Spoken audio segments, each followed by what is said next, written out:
Welcome to my another blog is ফ্রিমি। আশা করছি তোমরা সবাই খুব ভালো আছো। বেশ কিছুদিন আগে আমাদের একটা প্ল্যান হয়েছিল বকখালি যাওয়ার। তো আমরা বেশ সকাল সকালই বেরিয়ে পড়েছিলাম। আমাদের বগুড়া স্টেশন থেকে সকাল 6টার ট্রেন ছিল। তো সেখান থেকে আমরা শিয়ালদা যাব, তারপর শিয়ালদা থেকে নামখানা যাওয়ার ট্রেনে উঠবো। তো বেশ সকাল সকালে আমরা বেরিয়েছিলাম। আর এই ট্রিপটা প্ল্যান করা হয়েছিল আমাদের কোচিং থেকে, সবাই মিলে, স্যার ম্যাম সবাই ছিল। তো বেশ সকাল সকালই আমরা বেরিয়েছিলাম, সবাই মিলে যাচ্ছিলাম।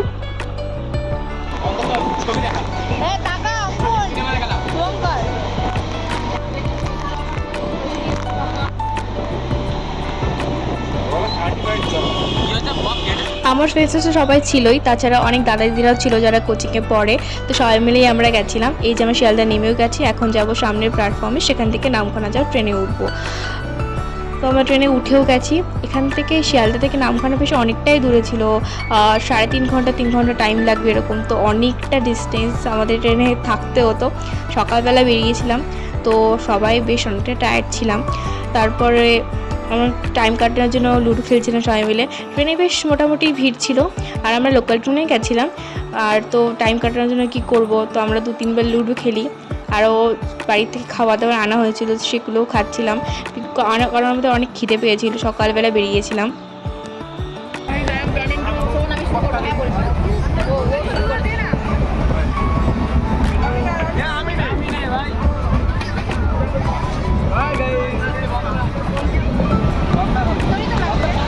আমরা অলমোস্ট চলেই এসেছি নামখানা স্টেশনে।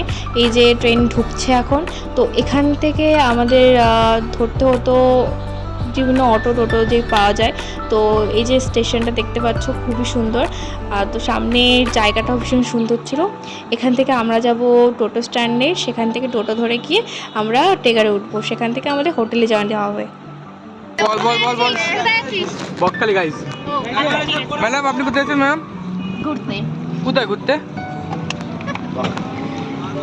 সমুদ্রে। আচ্ছা, আপনি? সমুদ্রে। আপনি? আপনার 3 জন? বালিতে ঘুরতে যাচ্ছি, সমুদ্রে স্নান করতে। এটা হলো কষ্ট। তো এই যে রাস্তাটা যাওয়ার পথে ভীষণ সুন্দর ছিল। আর সেদিন না একটা মেঘ করেছিল, তো ভাবলাম তো হয়তো বৃষ্টি আসবে, কিন্তু বৃষ্টি আসেনি, আমরা ভালোভাবেই গেছিলাম। কিন্তু মাঝখানে একটু হালকা হালকা বেশ হাওয়া টাওয়া দিচ্ছিল। তো এই যে আমাদের হোটেল, আমরা চলে এসেছি। এই হোটেলেই আমরা 2 দিন থাকবো। তো এই যে আমাদের রুম, আমাদের রুমে 4 জনে ছিলাম।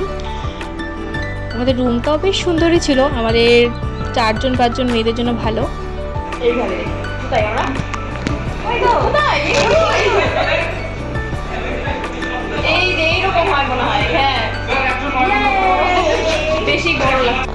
তো রেডি হয়ে এখন আমরা খেতে এসেছি। খেটে নিয়ে আমরা যাব এখন সমুদ্রে স্নান করতে। তো আমরা এখন যাচ্ছিলাম সমুদ্রে সবাই মিলে, তো ভীষণ এক্সাইটেড ছিলাম। তো সমুদ্র দেখবো অনেক দিন পর, আমার এই যে সেকেন্ড টাইম সমুদ্রে আসা। তো ওই যে সমুদ্র ভাই, এই সমুদ্রে এসেছি, চলেই এসেছি। জীবনে প্রথমবার আমার সেকেন্ড টাইম, বাট বান্ধবীদের সাথে সত্যি ভাবতে পারিনি যে আমরা বান্ধবীদের সাথে সবাই মিলে, মানে আমরা সবাই মিলে অন্তত বিচে আসতে পারবো, সমুদ্রে আসতে পারবো, কোনোদিন ভাবিনি।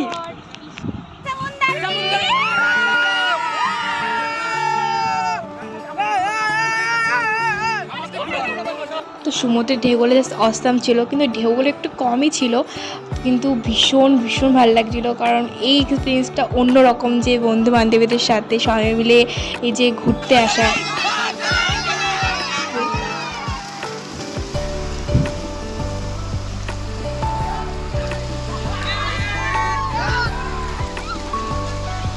তারপরে আমরা স্নান করতে যাচ্ছিলাম, তার আগে আমি কিছু ক্লিপ নিয়ে নিচ্ছিলাম। তো তারপরে স্নান করে এসে নিয়ে খাওয়া দাওয়া করে সন্ধ্যা থেকে আমরা একটু হাঁটতে বেরিয়ে গেছিলাম। সামনে একটা বাজার মতো ছিল, তো সেখানে অনেক কিছু একটু দোকানপাট ছিল।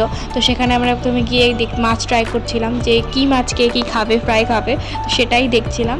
আর তখন না ভাটা চলছিল, তো জলটা অনেক দূরে চলে গেছিলো, অন্য টাইম দিনের বেলা এইখানে জল ছিল।